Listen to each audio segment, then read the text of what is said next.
When I got diagnosed with sleep apnea, I was 32, so a few years ago. And I think it kind of started because, I was really tired for about 16 years. I was having a hard time even getting a sleep study.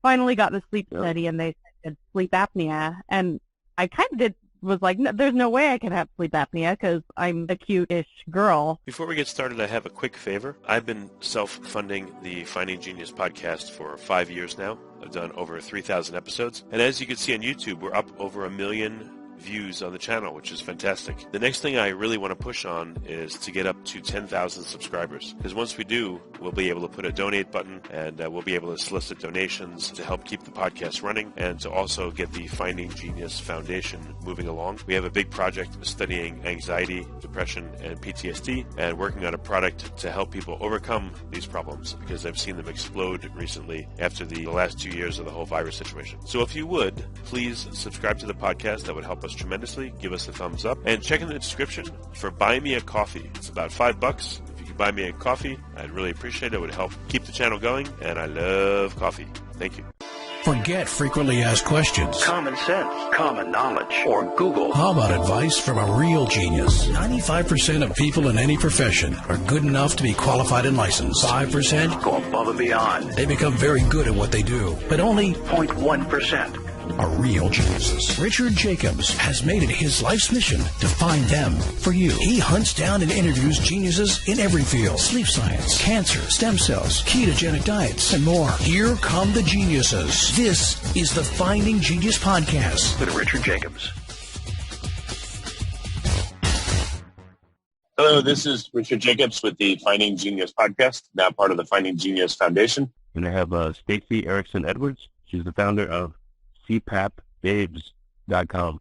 And a CPAP, the device for people that have apnea. It's a continuous positive airway pressure device. It blows air into your mouth and nose and throat and keeps your throat open while you sleep, so it doesn't collapse and cause you to, essentially to choke out tens or even hundreds of times a night, and helps people that have sleep apnea problems, as far as I understand it. But Stacy, thank you for coming. How are you doing? Good. How are you? Thank you for having me. Yeah.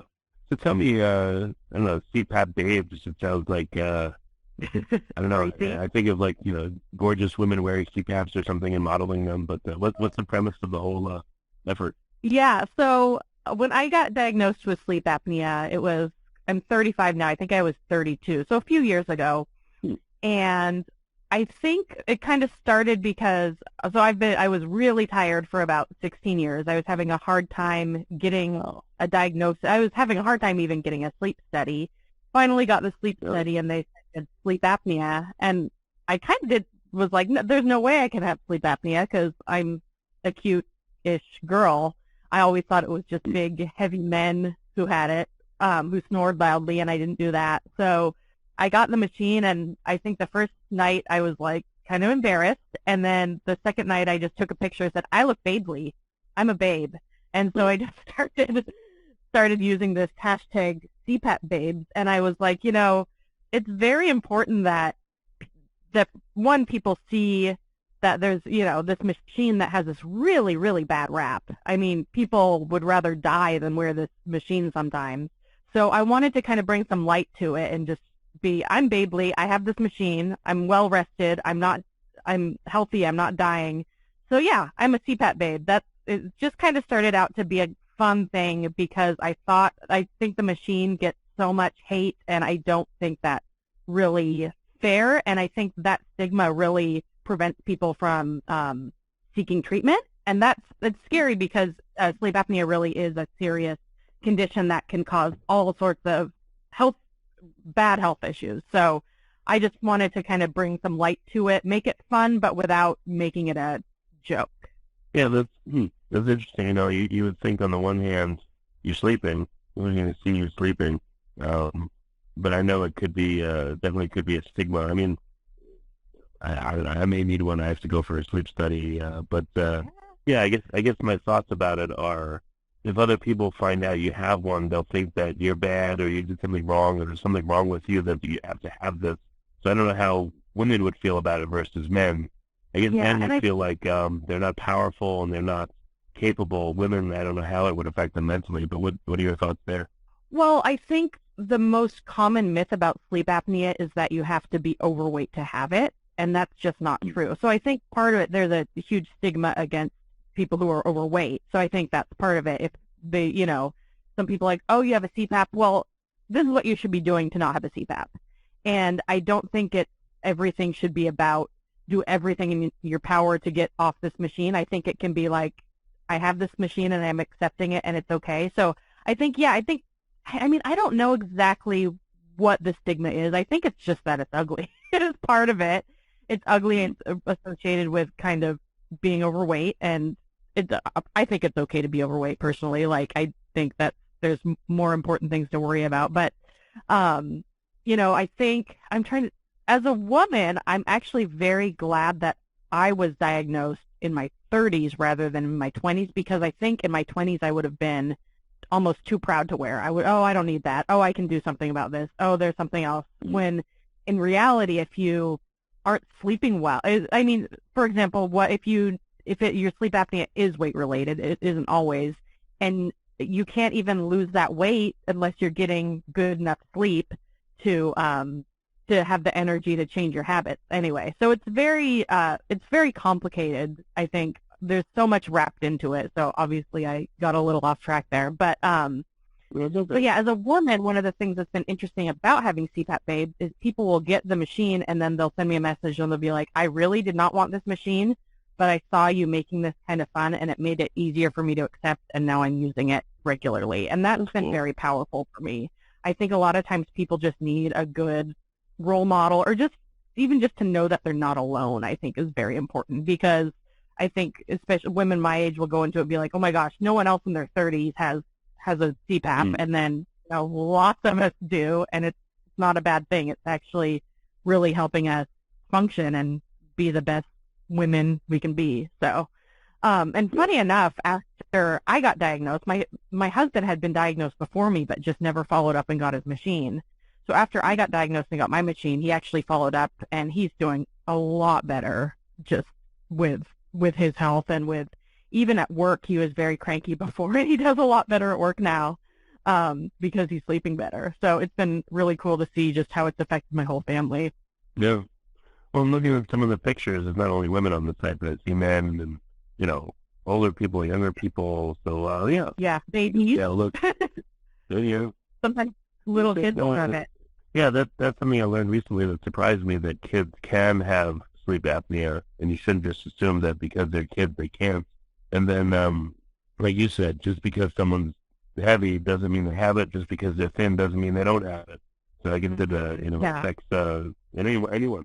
I have a friend who's a very lean, attractive personal trainer. He's muscular, but he's also lean, and he works out every day, and he has a very bad. He uses a CPAP, and it's just totally changed his life, and his wife's life too, because she has to deal with the loud snoring. So it's so neat to see just how people benefit from it. The other thing that's interesting about with kids is that a lot of kids who have behavior issues actually just it's a lack of sleep. So I don't know the exact statistic, but I believe it's about 10% of ADD cases are actually undiagnosed and untreated sleep apnea. Just because if you're not sleeping, it's hard to pay attention. It's hard to behave in the way that society wants us to. So I always tell parents if they're having behavior problems with kids, just get a sleep study first of all, just to rule it out, because there's things sometimes if sleeping is an issue or if sleep apnea is an issue, you can address that. And with kids, they don't always have to go on CPAP.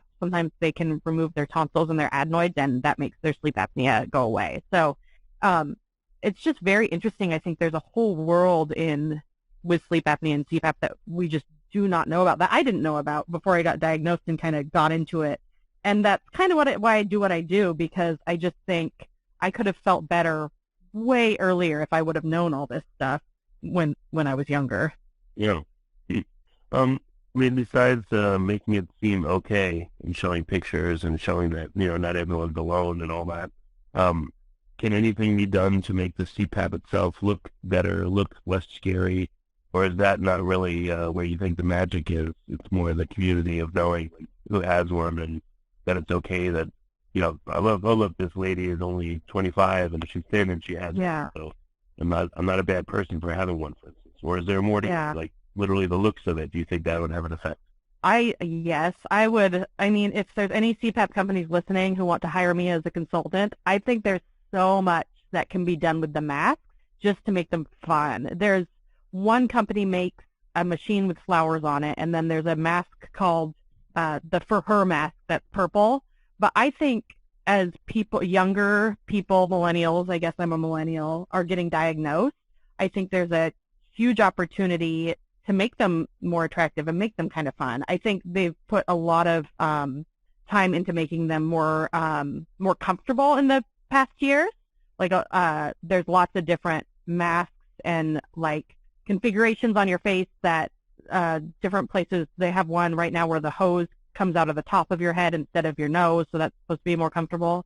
But I really think design-wise, there's a lot we could do. And I mean, I always say my dream is to have my own line of polka dot CPAP masks because I really like polka dot. So I'm really hoping that part of what the awareness work I'm doing can, and maybe someday I can hook up with one of these companies and just find ways where people can personalize their mask and personalize their machines and just make it a little more fun, because that's a big complaint that I hear from people is that it's so medical, and it is, because it is a medical device, but I think it's something you wear every night and some people for their whole lives. So I think taking the opportunity to make it fun would maybe make people comply with treatment more, which is the ultimate goal for most people. They have a hard time complying. So I think anything to make it fun is very important, and I'm really hoping the industry starts to kind of recognize that and go that way. As as younger people are getting diagnosed and we're like, hey, we want polka dots. I want a mask with a cat face on it. I just think that's a huge thing that could make a difference for people. I think there's a lot of aspects, but I think that could definitely help. I would love that.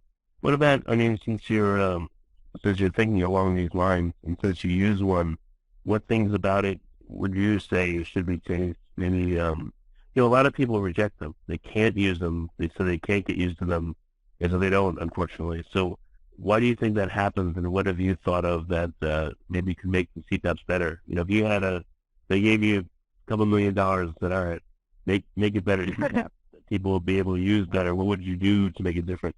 Well, there's a couple things. I think the first thing is that better follow-up is needed at the sleep clinics and at with the doctors. So I feel like I have had to drive my process to get the sleep study and get in the machine and do the follow-up and make sure it's working right. That's a huge part of it. The machines now, they auto-adjust, so there's a certain pressure range, but what happens is a lot of times if you're not tolerating it, sometimes the pressure's wrong. And then people say, oh, well, my pressure auto-adjusts. But sometimes with the range of pressure, it's still not narrow enough, and people don't know that. And doctors don't really follow up on that well. So I think one piece is to have better follow-up. What I've thought about is one thing I'd love to do. If you're a smoker, there's a thing called the quit line, where if you want to quit smoking, you call the quit line and they coach you through it. They can help you get medications to help you quit. They can help you get the patch, and they coach you through it. And I would love to see something like that for sleep apnea and CPAP, where you get the machine and then the machine has the sticker with that number on it, and someone can coach you through the whole process. They can say, oh, it sounds like your pressure might be wrong. Can you get back into the doctor to do this? Or we have a sleep tech who can change your pressure remotely. I think follow-up and support is a huge piece of it, and I think people just don't get the support they need and they quit. And it's a very, very serious public health issue because there's people sleepy driving around. Someone in my hometown actually ran, I think, some kids over and killed them because he had undiagnosed sleep apnea and he fell asleep at the wheel. So it's very sad and it's very serious. I think there's a lot more that we can be doing with the follow-up. I also think with the machines, they're actually, right now, they made there's a handful of travel machines out there. I have one of them. It's called the ResMed Air Mini, and it's very small. It's about, they used to compare it to a can of like Diet Coke. It's about that size. It's about the size of a cell phone. And I received one, and my husband and I both got one for free to do a commercial for it. It's a really fun commercial. It's on the ResMed website. So it's very small, and what they told us when we got it is that it could not be used as a daily machine. But in reality, my husband broke his big machine, and he's been using the Air Mini for months now, just as his daily machine, and it's been just fine. So I think making the machine smaller is going to make a big difference, and then obviously making more fun. And the other thing is that they're just expensive. Mine, even with insurance and with my deductible, I paid about $1,000, and that's a huge hardship for people, especially I live in Seattle, and housing is just really, really expensive here. So it's hard to get those healthcare costs in, and with the deductible. So I think if there's any way to drive down the costs, that's a huge issue too. And then again, just awareness and taking away the stigma. One example that's very interesting is, the show Roseanne came back for about a month or something, and then something happened with it. But the first episode, actually the opening scene of the Roseanne reboot, is her husband, Dan, it has the CPAP machine. And I think in the original series he died, but actually he didn't die, or I don't know what happened.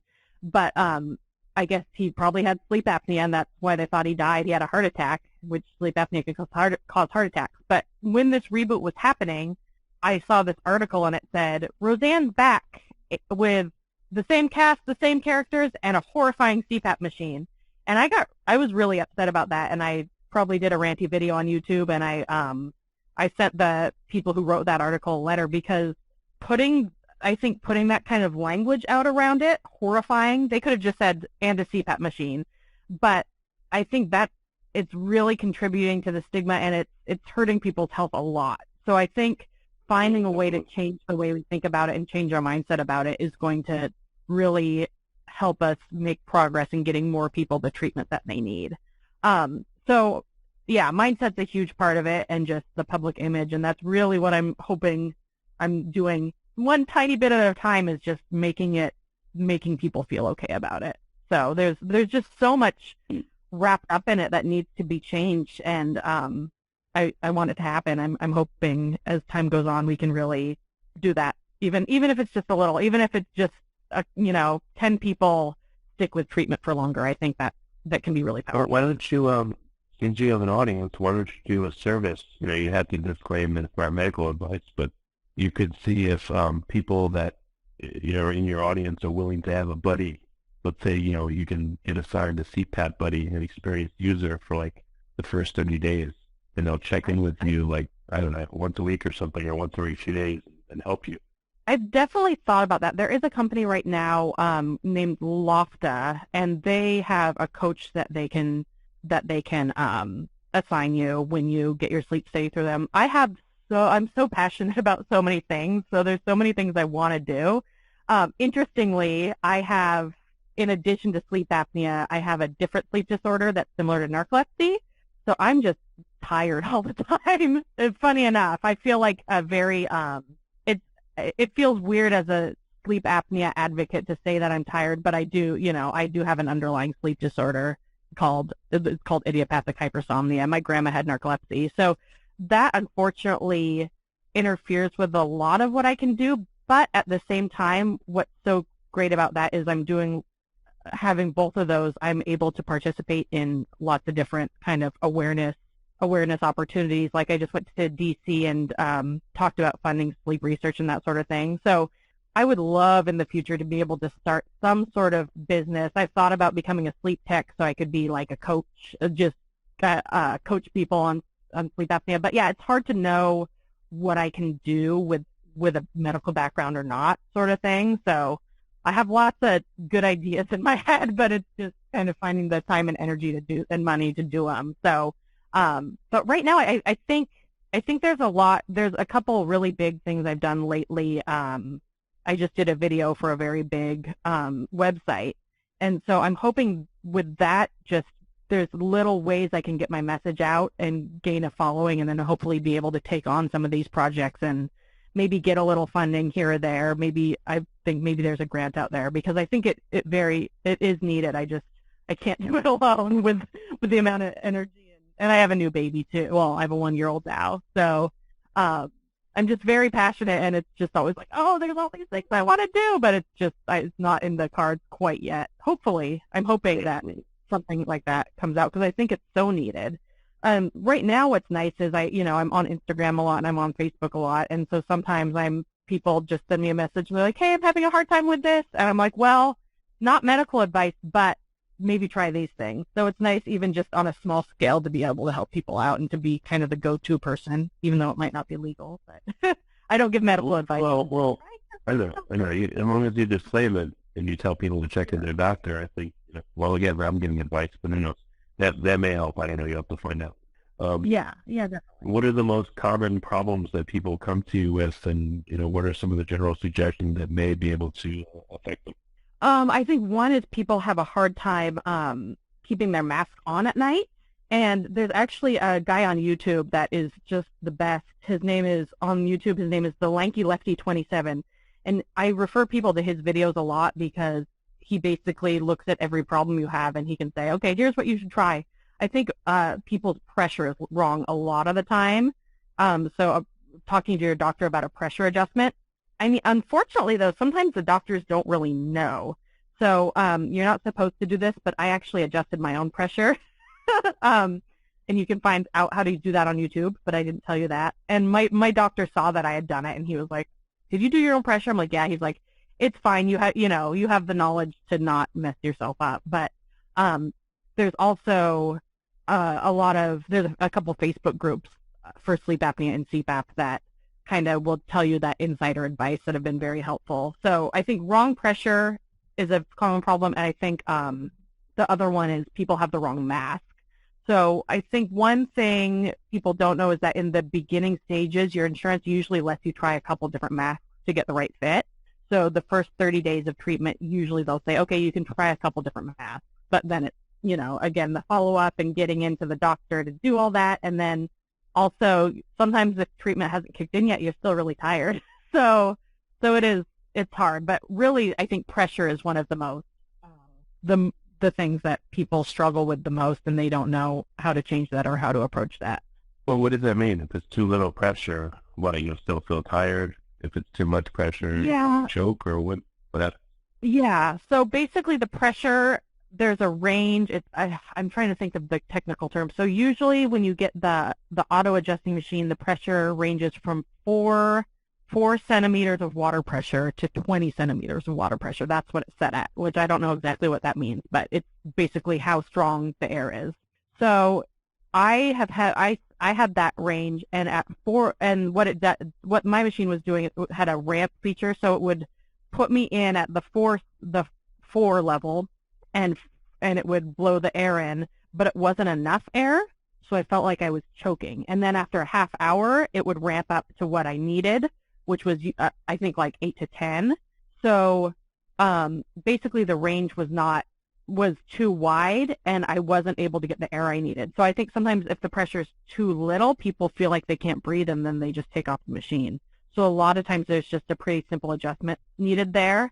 Because if you're at 4, and then even if you can keep it on, you have a lot more episodes because the 4 pressure, the low pressure isn't enough. And then what Jason, the guy on YouTube with the Lanky Lefty 27, he explains this very well in one of his videos. He says sometimes you go in at the 4 pressure, and then it adjusts within a half hour, and then you're at a good pressure, but in that half hour you're having all these events, so you're still tired.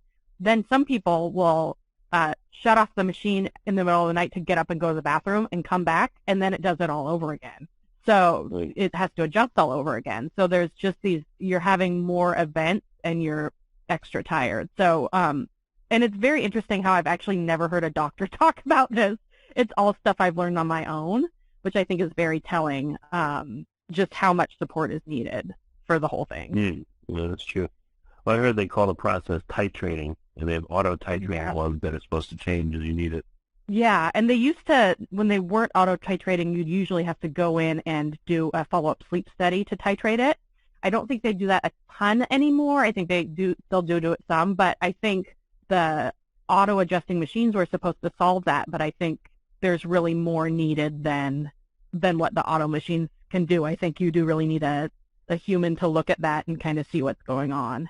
So, and Jason, I wish I should find his website, but he actually will do he's a sleep tech, and he'll do a consultation with people too and look at their data, which I think is a very good service too. So I'll try to find that information and get it to you because he's a great resource. He's, I think, pretty much the #1 sleep apnea YouTuber, and he's funny. So his videos are not only informative, they're very entertaining. So I just really like him. He's I see him. It's the Lanky Lefty 27, and the website is freecpapadvice.com. Yeah, and he has home sleep tests that he offers for a fee, obviously, but yeah, he just does a lot. He's amazing. He's really fun. Okay, that's excellent. So what feedback have you gotten from the community you're building that surprised you that you didn't think would happen? I mean, I just didn't think it would pick up, really. I mean, I have 2 other businesses that I've done stuff with, and they did okay. But with this, I was just surprised at how many people needed it. You know, how many people just, even if they're doing okay with therapy, just to feel better about it. So I was just surprised that people responded to it so well. I was surprised that I got so many nice messages just saying I made it easier for them. It just meant everything to me because I've struggled so long with it, and it's just just to know that my struggling wasn't for nothing. So, yeah, that's the most surprising thing is just that people are listening and that people need it and appreciate it.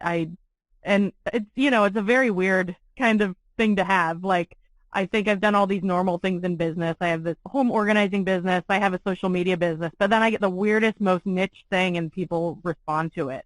So, and especially to know how many women really need that kind of support too, because I think a lot of people don't even realize that women have sleep apnea at maybe, I don't think it's researched well enough, but at the same rate as men. It's not just a men's disease like I think I thought and what many people thought before. It can really affect anyone, any body type, any gender identity, any snoring or not snoring. There's just so many things. So it has, I think that's just been the most interesting thing, just to see how many people are like, this is awesome, thank you for doing this. I'm like, wow, okay, cool. It's a sleep apnea machine, but it reads people, and that's just been so fun for me. So what do you see as the future of your work over the next year? What would be ideal for you to have happen? I mean, I would love to just develop more of a following, and what I'm doing is just trying to be consistent and get the word out there and take every opportunity that I can to spread the word, like talking to you, doing this big video coming up. I went to DC about a couple months ago and talked to representatives about sleep research. I did that there's a nonprofit called Project Sleep, and the founder of that has narcolepsy. So that's been really cool. So right now my plan is just to be plugging away and get the word out there as much as I can. And I would love, as things grow, I would love to do more influencer work. I think I don't quite have the time and energy to start my own thing at this point, but I would love, I'd love to partner with some of these companies just to make things, younger, kind of. I think there's a huge opportunity to appeal to a younger generation with this kind of stuff because people my age and younger are needing these masks. So I think there needs to be kind of a upset in the industry to make it more fun. So yeah, I think there's so many things I want to do, but just right now I'm just going to keep doing what I'm doing and see what comes my way and just know that there's big things ahead. So, but I think there's so many different forms it can take, so I'm not quite sure exactly what it all is going to look like, but I really think there are big things coming and that I can do a lot. And really, I think one of my big goals is I would love to be on Ellen. I think that would be a huge platform to just to get people diagnosed and to get them feeling better about their machines. So I say my 3 goals are awareness, so awareness about sleep apnea and getting diagnosed, And then the other one is appreciation. So appreciation for the machine, and then empowerment. The same thing, feeling empowered about using the machine instead of having it just be this thing that you despise. So anything I can do to reach those goals is what I do, even if it's a small thing. That's what I'm going for right now. That's great. Well, I'm glad to have you on the podcast because, I've talked to well over 100 sleep professionals, and we've talked a lot about apnea and, this is what happens during apnea scientifically, et cetera. And yes, it'll make you feel better, but it's been very rare to talk to anyone that talks about once you have a CPAP, how to make sure it works for you and what are the psychological aspects of it that affect you, whether you'll use it or not, and comply and get the help you need. So I'm glad you've been on. And so what's the best way for people to reach you and to get in contact with questions or ideas? The best way is probably Instagram. I do have a website and a blog that I have a hard time keeping up to date sometimes, which I need to get on. But I'm at cpapbabes.com, and then my email on there is, I think, cpapbabes@gmail.com. But really, if you want to talk to me quick, DM me on Instagram because I'm a little more involved in that. And that's kind of where most of the action happens is there's lots of pictures, there's lots of people talking. I do also have a Facebook group that's not super active, but I'd like to get that going, and that's just CPAPBabes on Facebook. And then I think I'm on pretty much all the platforms. I really like social media, so maybe too much sometimes. But yeah, Instagram's the best place, and it's just CPAPBabes on Instagram. All right, very good. Well, thanks for coming on the podcast. I appreciate it. Yeah, thank you for having me. You've been listening to the Finding Genius podcast with Richard Jacobs. If you like what you hear, be sure to review and subscribe to the Finding Genius podcast on iTunes or wherever you listen to podcasts. And want to be smarter than everybody else? Become a premium member at findinggeniuspodcast.com. This podcast is for information only. No advice of any kind is being given. Any action you take or don't take as a result of listening is your sole responsibility. Consult professionals when advice is needed.